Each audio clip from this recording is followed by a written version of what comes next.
எம்ஜிஆரை குறிப்பிட்டீங்க. எம்ஜிஆர் வாங்கின முதல் தேர்தல் வாக்கு சதவீதத்தை விட விஜய் வந்து 1% அதிகமாக வாங்கியிருக்காரு இந்த தேர்தலில். எம்ஜிஆர் காலத்தில் இதே திமுக எதிர்ப்பு தான். நான் என்ன கேட்குறேன்னா, எம்ஜிஆரை விட விஜய் வந்து அதிகமாக வாங்கியிருக்காரு. இப்போ மக்கள் கோவம் அதிகமாக இருக்குன்னு அர்த்தம். கருணாநிதியுடைய சங்கத்தமிழ் 10 பட்டு 17 கணக்கு குரலோவியா எல்லாத்தையுமே எம்ஜிஆர் ஜெயிச்சாரா இல்லையா? கருணாநிதி தமிழ் ஏமாத்து தமிழ் ஓட்டே போடலையா இல்லையா? எனக்கு தமிழே தெரியாது, அவன் ஏமாத்துறாயா, மக்கள் ஓட்டு போட்டான். இப்போ அதே நிலைமை தான்.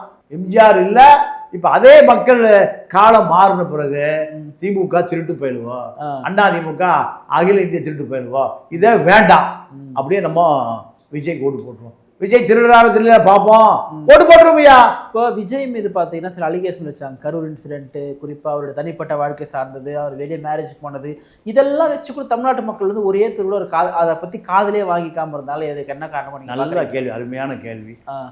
அது திராவிட இயக்கம் வரும்போதே பெரியாரை தவிர்த்து அரசியல நீங்க செக்ஸ் தான்.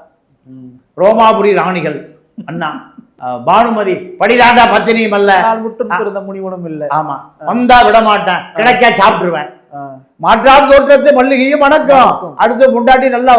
இதுதான் இவங்க இலக்கியம். கருணாநிதி வரும்போதே மனைவி துணைவி ராஜாத்தி அம்மா, தயாளம்மா, தர்மாம்பாள், கனிமொழியன் மகள், கனிமொழியன் தாயார், வீடுக்கு சின்ன வீடு, ரெண்டாவது வீடுக்கு ரெண்டாவது வீடு இருக்க.